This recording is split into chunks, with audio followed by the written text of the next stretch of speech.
think a lot of people know much more about security than they give themselves credit for. You think that it's something that happens to other people, so security breaches is something you see on the news, but it's not something that will happen to you. It's not necessarily outrunning the tiger, but it's about outrunning your slowest friend. I find training developers actually to be much harder than regular employees because there's a certain amount of arrogance associated with, I already know this or I'm smarter than this. It's really hard to get past that shield of, you're wasting my time. Hi, I'm Guy Pojarny, CEO and co-founder of Sneak, and you're listening to The Secure Developer, a podcast about security for developers, covering security tools and practices you can and should adopt into your development workflow. The Secure Developer is brought to you by Heavybit, a program dedicated to helping startups take their developer products to market. For more information, visit heavybit.com. If you're interested in being a guest on this show, or if you would like to suggest a topic for us to discuss, find us on Twitter @TheSecureDev. So welcome back, everybody. Thanks for tuning back in to The Secure Developer. Today we have with us Masha Sedova from Elevate Security. Welcome, Masha. Thank you so much for having me. Can I ask you to just introduce yourself a little bit and Elevate Security? Yeah, absolutely. So I've been in the security space for 16, 17, 18 years. I've lost count at this point, but it's a passion of mine for as long as I can remember. I started in a very traditional space, mostly computer forensics and doing cybercrime analysis. But over the course of my career, I became obsessed with this idea of what it would look like if we could get people to want to do security instead of have to. And why don't people want to do security? And so I started merging my passion for computer security with the study of behavioral science, which is the study of how people do things and why they do things, and habit change. And I started applying that into my work initially while I was running a team called Security Engagement at Salesforce. And in that role, I had the ability to be responsible for people's security behavior in general employees, as well as developers as they applied to creating secure code and fixing bugs in code, and also to customers and getting them to adopt secure features in the Salesforce platform. And I got to do that for a phenomenal 5 years, and I built this amazing team. And from there, I wanted to take a lot of my learnings and apply it to other companies and share what I had learned and best practices. And so that took me to starting my own company that I've co-founded with a fellow security engineer named Robert Fly. And we started Elevate Security at the beginning of last year. And it's been an amazing ride so far. And what we are focusing on is creating a platform that can measure, motivate, and educate employees to be the strongest link in security, however that looks like in different organizations. So really getting employees to understand their role and be able to be advocates for security in their organizations. That's cool. That definitely is a worthy goal and not an easy one at that, I guess.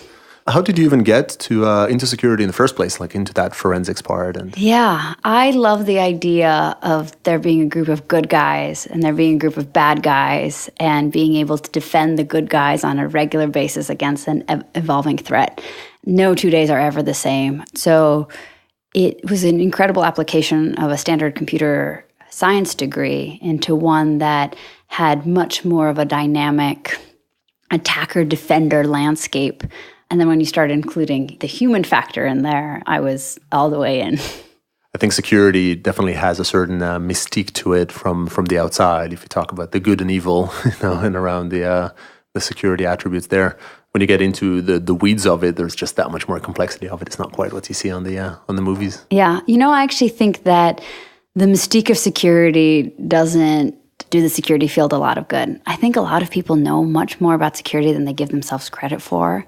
And they write it off and say, I don't understand this whole complex security thing.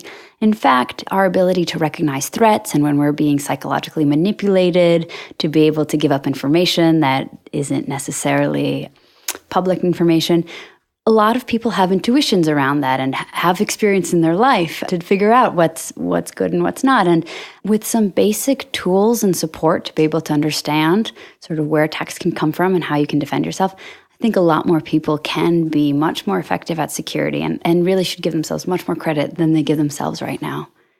So do you think the reason that people, or maybe the core, or one of the core reasons that people make insecure decisions or, kind of make security mistakes is indeed some sort of like self-assessment or self-appreciation, I guess, of their skills. Maybe I will just even kind of ask this a little bit broadly. If you had to sort of simplify down something quite complex, why is it that you think people don't apply security well, right? Kind of make insecure decisions. Yeah.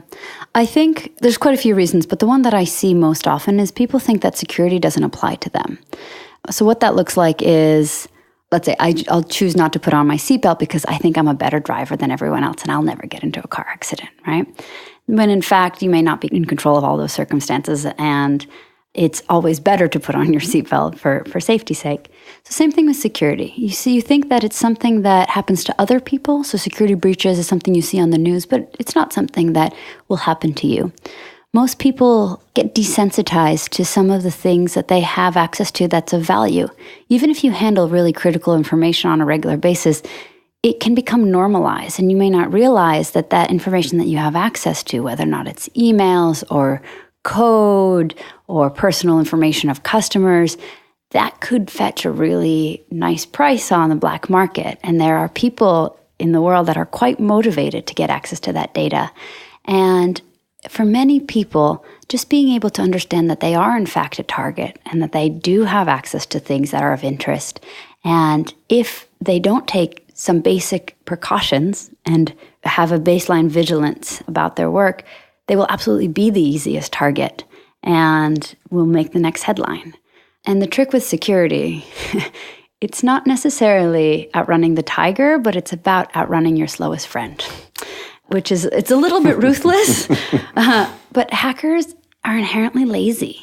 They want to go for the easiest target. So just don't be the easiest target and you're pretty good.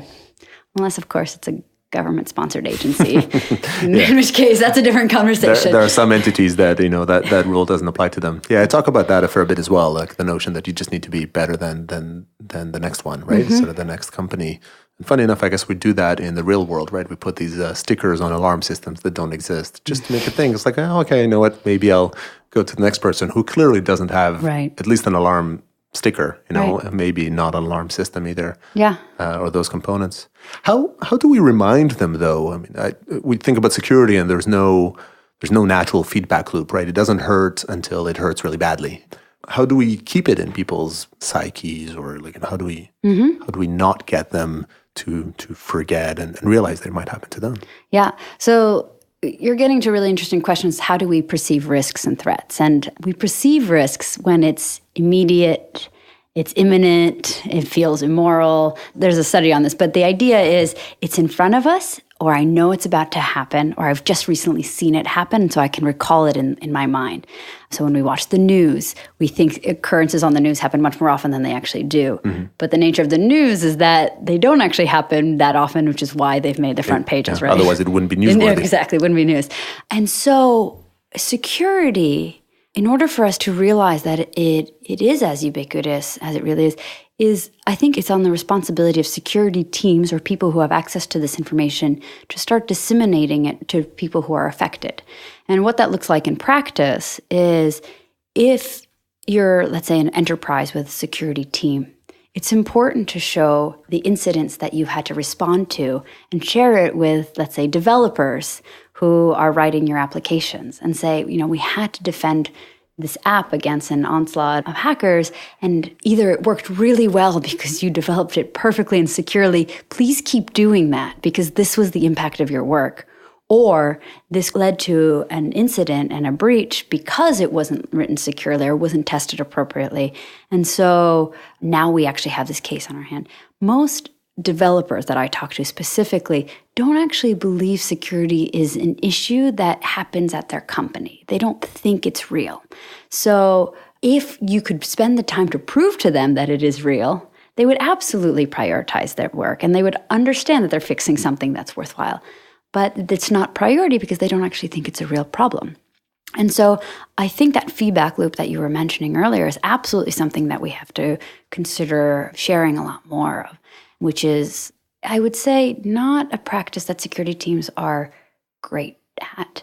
The partnership with PR teams also make it really difficult for security information to get shared because my experience is that PR teams often are really nervous about incident information leaking and showing the company in a bad light, when in fact that should be an amazing lesson learned for people to evolve from. But often that information is locked down and said, you will never speak of this shameful incident ever again, when in fact that's the most valuable teacher we have. Yeah, I think I love the analogies from everything you said to the activities that happen in the world of DevOps. DevOps is all around measurement and dashboards. It says, well, like one aspect says, if it moves, measure it. If it doesn't move, measure it in case it moves. And just the notion of, I really like the idea of attaching that to security components. I know that at Etsy at the time, they created dashboards that show the simplest types of attacks, like SQL injection attacks and the likes, but just chart the numbers of them on dashboards and put them up in the main dashboards just alongside the uptime and just the other core components, just to show and remind people that yes, we are getting attacked, many hundreds, if not thousands of times a day, and those are just the simple attacks, and there's sophisticated attacks that evade around. And similar, it used to be in the DevOps world that you didn't talk about failures. You didn't talk about outages. And I think really around the Velocity conference and kind of the pioneering DevOps conferences where people will come out and, unashamedly talk about an outage, and how they messed up. And then subsequently what they did to correct that. And security is very, very scary. I still think, O'Reilly is now running O'Reilly Security, and they try to be more kind of inclusive in that aspect. There's a bunch of other events, DevSecCon. There's others that accept that they want to do that, they want to share it, and it's still so hard to get somebody to come in and says, hey, we had a failed breach, or maybe a successful breach and a failed data exfiltration. They managed to get in, but they did not manage to get any data, or even a successful one, but a near miss, like something where we almost allowed them in, but it's just so scary to share these things. Yeah, or when it gets shared, the information story is so neutered of any valuable insights, right, that it's almost as if it's not worth sharing at all. So I hear you, yeah. And in my experience, I've seen that organizations that do have insight in that feedback loop are much stronger for it. Because if you can't admit that you have failure, the only thing it guarantees is that you're going to have a failure. Indeed. Sweeping it under the rug doesn't help. Right. So with that, actually, let's talk a little bit about your role at Salesforce at the time, because I think that was a part of your responsibility there, right? Can you tell us a bit about what that team was or that role was? Mm-hmm. So as I was mentioning earlier, it had three components to it. The first one was general employee awareness, and this was something that applied to all of the employees at Salesforce, which was about 25,000 at the time. And my responsibility there was making sure that employees were mindful of not clicking on phishing links, reporting suspicious activity, reducing malware infection rates, and being careful of social engineering attacks on the phone. From there, my role evolved into focusing on how do we create the most effective secure code in the platform, and that involved finding and fixing bugs faster. And the last one was customer support. And what I mean by that is we had features in our product that customers could turn on, things like two-factor authentication or IP range restrictions. But customers were still given the choice to turn it on, even though it protected all of their data.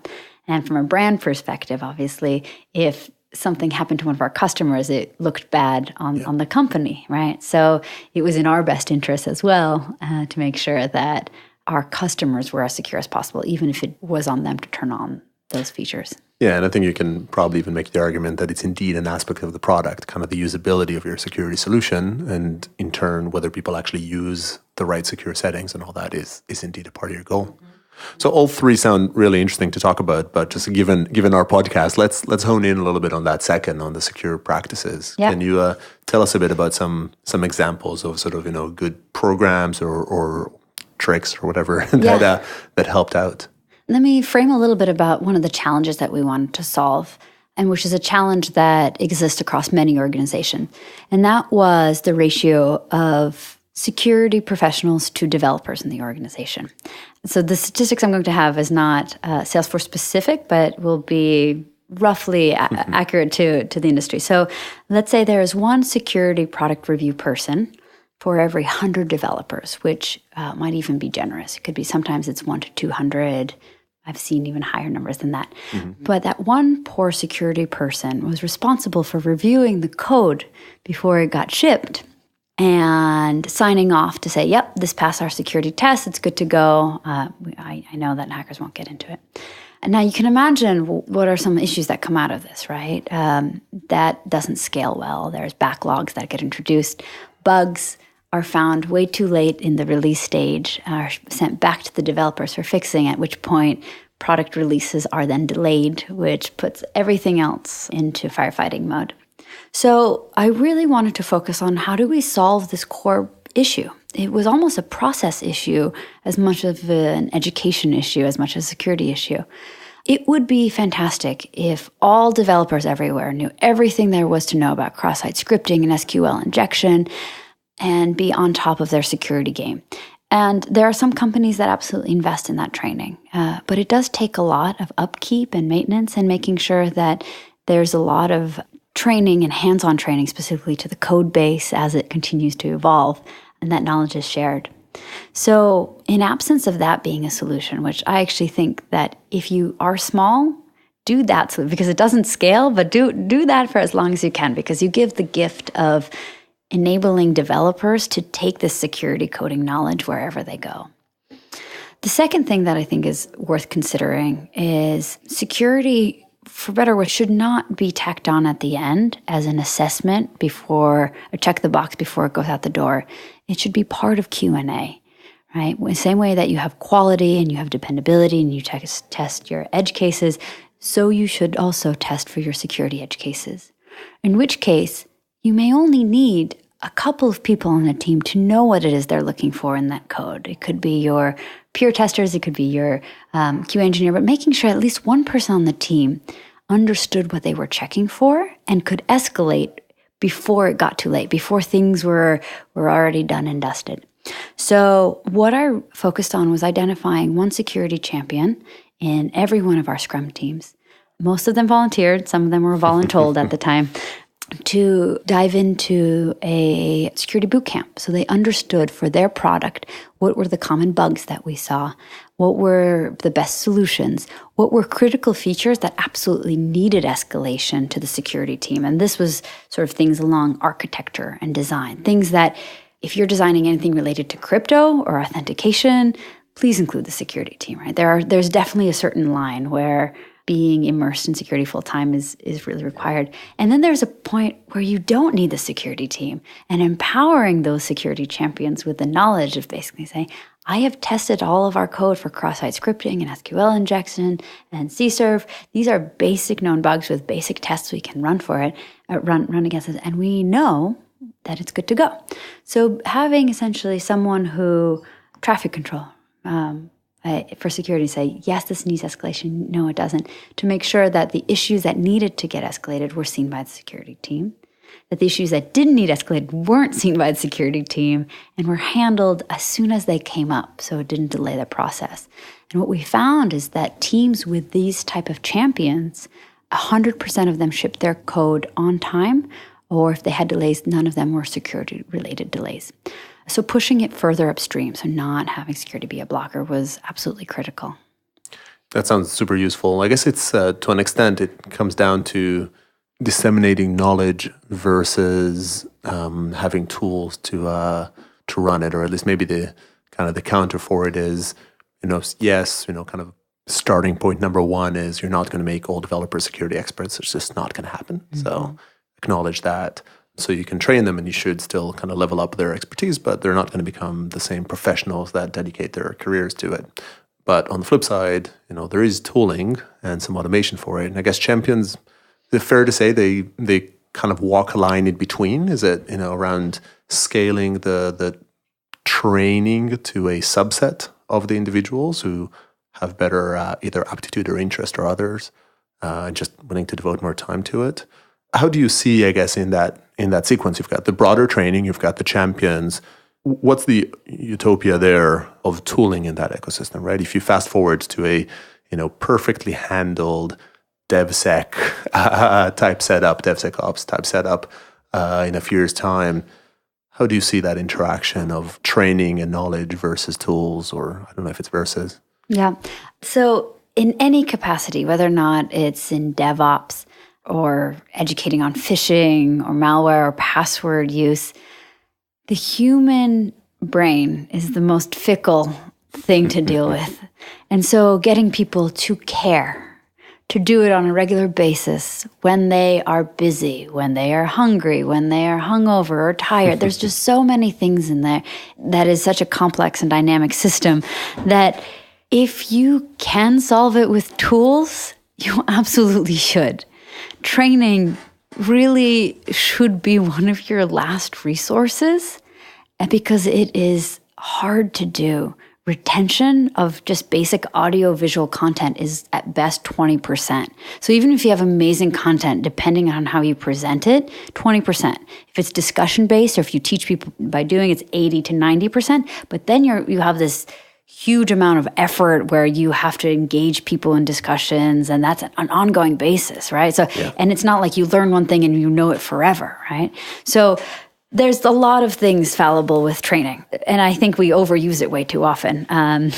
So where possible, tooling absolutely should exist. And one of my favorite examples is password management, right? We tell people, have a secure, unique password for every one of your sites. And for years, decades, we didn't give anybody any tools, and all we said was, don't write it down on a sticky note. And yet it was totally impossible for all of us to remember this. So now I don't even tell people about secure practices. I said, just please download a password manager and use it. That's it. That's the only thing I educate on. Yeah. And that tool has solved things that education has never been able to do. So same thing back to this conversation about secure development and secure DevOps. Where possible, tools should absolutely be implemented. The trick with it, and I think the reason why we don't see it more ubiquitously, is because many coding environments and code bases are very unique to every organization. And to get it totally right, to make sure that there's not false alarms, it takes a lot of on-site customization. And it's hard from a vendor space to come in and build a perfect set of tools for your environment that I can then go and resell to every other company as well. So the companies that I've seen do it best are the mammoth companies who do it, who build it themselves in-house and build the tools custom and then deploy it custom. And that is not a solution that most organizations can afford. But there are some vendors that get pretty close, but never custom. Yeah, it's a good perspective. If you can automate it, that's probably your most scalable, most efficient elements, but there's just so much to it, including the personal one. We had Molly Crowther from Pivotal here on the show, and she talked about how at Pivotal they have cognitive psychologists as a part of their team, which is already kind of mind-blowing on its own, right? And that they try to deal with the fact that in general, they try to teach the developers to be very empathetic to users, very trusting, the whole setup. And also like maybe the concept of DevOps and Agile, which, they practice in the extreme, is very, very trusting by nature, very accepting of mistakes, and introducing the mindset or contrasting that with the mindset of not trusting the user, of what if an evil user comes along and does something, was really quite hard. And they're still battling it. They're doing a good job there, but trying to instill the notion that when you introduce those kind of QA tests, right, when you actually run those tests, how do you push aside for a sec your trusting nature you've just been kind of trained to do, and put a bit of an evil hat on? I guess, do you have, when you've encountered that type of test, and you want to get people even engaged or think about it, do you have some best techniques on what gets people engaged, how they jump in? So the best example, this might sound a little self-serving, but the best example based on my experience is actually the very first product that we built at Elevate based on my work at Salesforce. And what we did is introduce several hackers that are on the landscape. So a hacktivist, a cyber criminal, and government-sponsored hacker. And then we walked it through a group dynamic, every individual to go through and understand what is they have access to that is of most interest to one of these hackers. Then we asked them to put on the persona of exactly that hacker and attack themselves. So you know yourself better than any attacker ever would, but then walking through a path of like, how would I be psychologically manipulated? Do I fall for reward or curiosity or fear best? And how could that be used against me? Why would it even be used against me? So understand the people who are motivated by this. And if you can do it in a way that is lighthearted and in a way that has an element of fun, it cuts through some of the seriousness of like, oh my God, I'm about to get hacked, or wow, someone could actually break into my code or steal this data, which is real, quite a reality. But I actually think that bit of a shock and awe factor and seeing yourself or your code from the perspective of an outside nefarious hacker is one of the best ways to take away from a training or from a lecture, whatever the education methodology is, a baseline sense of paranoia and saying, this is real and I need to be vigilant and I need to know when I should turn it off and turn it on. But I now have this level of vigilance that I can apply to certain situations because I now know what I'm looking for. Because if you just tell me, oh, watch out for SQL injections, and you don't tell me why or who or what it is they're trying to get at from me, the minute it's not that direction but a different one, I won't see it coming because I'm only looking at the front door and a hacker's going to go in through the back window. But if you can teach me about the ecosystem around why it is I should even care in the first place, what are the methodologies and the tools that an attacker might use, and give me the resources to come to certain conclusions on my own, I am much more capable of defending myself and my organization, but I'm also capable of writing more resilient code, creating more resilient processes, and just having much more of a sustainable, secure ecosystem. Yeah, that's a really, really good tip. I actually apply this in talks that I give around security where I engage the audience in hacking a vulnerable application. So it can go down to like what you described right now is very broad, and I can see how that can be applied to phishing or to many others. Right. But it can also apply to just trying to break in. I've got a vulnerable application. The audience might sort of shout out, there's a cross-site scripting here. What might you try?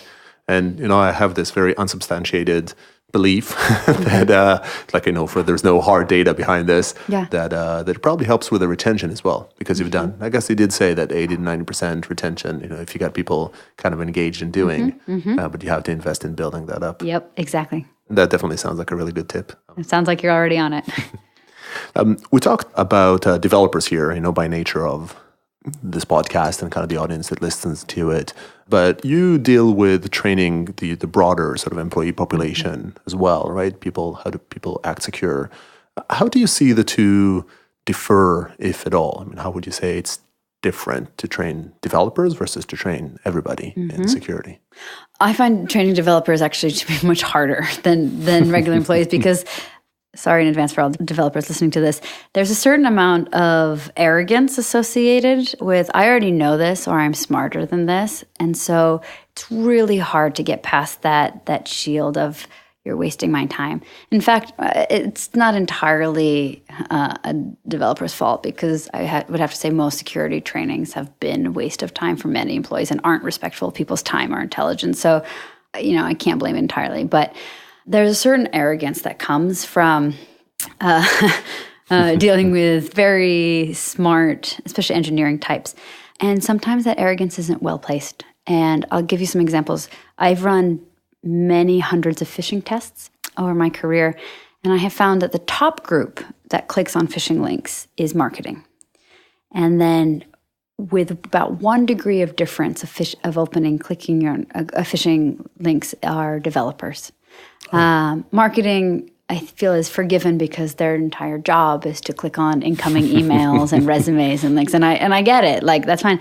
But developers feel like, especially if it's a well-crafted attack, I would totally see this. It wouldn't affect me. Plus my machine's so locked down, right? Without understanding the nuance of some really sophisticated pieces of malware that may be directly targeted. And so, again, it won't happen to me. And if it does, I would catch it in a second. And it is that arrogance that absolutely gets a lot of developers into trouble from at least my own tests.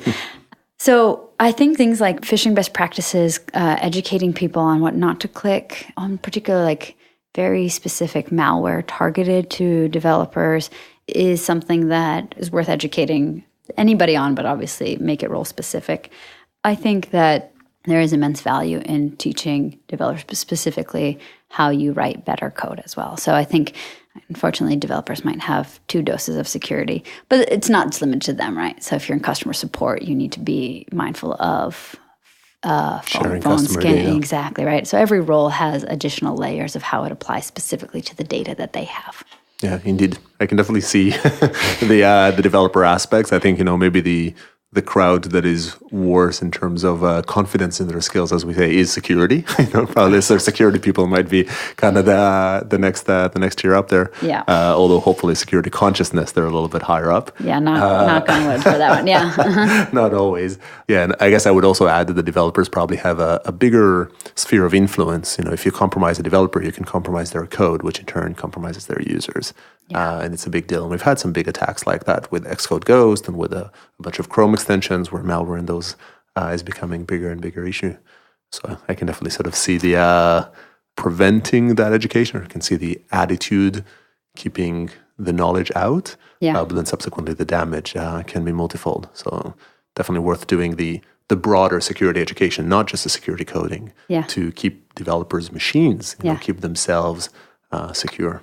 Yeah, one of my favorite avenues of attack that I've seen, red teams particularly, so people who are hired to break in, they're good guys, get paid to hack in, but their favorite way of attacking developers is going through a lot of engineering docs. There's a lot of things documented around, this is how we check in code, and this is our testing process. They'll hop on group channels, they'll compromise one developer's laptop, hop on a chat channel, scroll through history where they'll be like, oh yeah, the credentials to this site is here. So you're sharing internal and thinking you're internal and safe. And you have your whole architecture and your process of how you check in code, your onboarding docs, essentially for your new engineers. You download one of those, you go through some of your chat logs, you get all of the appropriate credentials, assuming you're not handling them correctly, which tends to be most of the case. You put those two things together. You don't need the most sophisticated hacker in the world to be able to pivot from that point on. Yeah, indeed.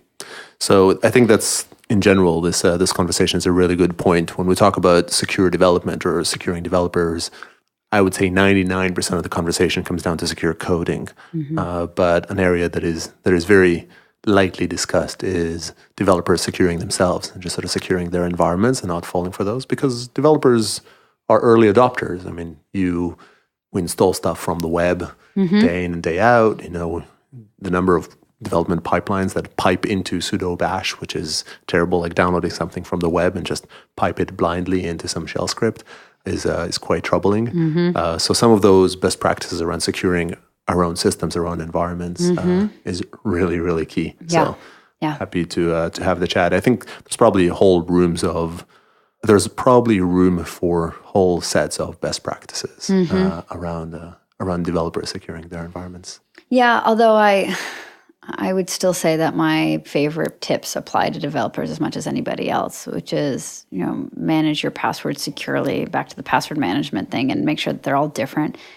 Please install two-factor authentication on every piece of software you have. It doesn't matter if your passwords get stolen in that case. I appreciate that it can introduce additional complexities when you're trying to test, but if you have two-factor built in from an API perspective, just find ways of including that, because that is one of the best ways to defend against hackers. And so if you can create, you can have 2FA on as many applications, especially the most critical ones.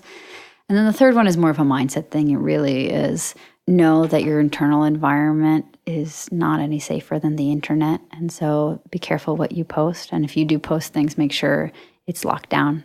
And the people who see it are only the people who need to see it and nobody else. Yeah, definitely sound advice. So, I think you gave me the sort of great favorite here to tee up, which I often kind of like to close off with sort of the question around a favorite practice or a pet peeve, I guess, in it. Would you say that's also kind of your pet peeve in it, or do you have what is your, if there's one thing that annoys you or that you kind of want people to address, that you have sort of a security pet peeve, what would that be? My pet peeve has two audiences to it. The first one is security teams who always say users are the weakest link. And I personally think that's totally inaccurate. I think we as security professionals have done a terrible job of empowering other people, our employees, developers, general users, to know how to defend themselves in the organization, and it's on the security team to do a better job. But then the flip side of that, for developers or for any employee in any company, say, well, security is not my job. There's a security team that is paid to go into work every day. And that is where a lot of things go wrong as well. If you remember, like the earlier thing we talked about, where there's like 1 to 100 people, a security person can't possibly cover everything that's happening. Yeah?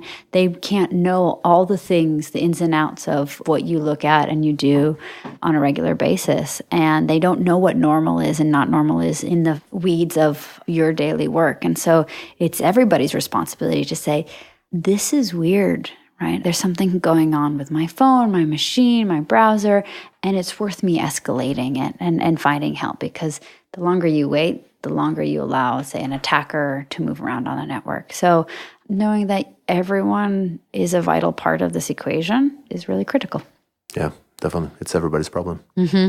Well, thanks a lot for all the great insights here. I think we can continue talking here for a while here, but I think we're already kind of at time. If people want to find you on the internets or check out Elevate Security's kind of offerings here, where can they find you? Yeah, so our website is elevatesecurity.com, and we have a blog there that we occasionally post insights around this space.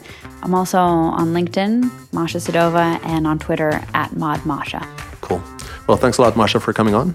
Thank you so much. It's been great. And thanks, everybody, for tuning in. Join us for the next one. That's all we have time for today. If you'd like to come on as a guest on this show or want us to cover a specific topic, find us on Twitter @TheSecureDev. To learn more about Heavybit, browse to heavybit.com. You can find this podcast and many other great ones, as well as over 100 videos about building developer tooling companies, given by top experts in the field.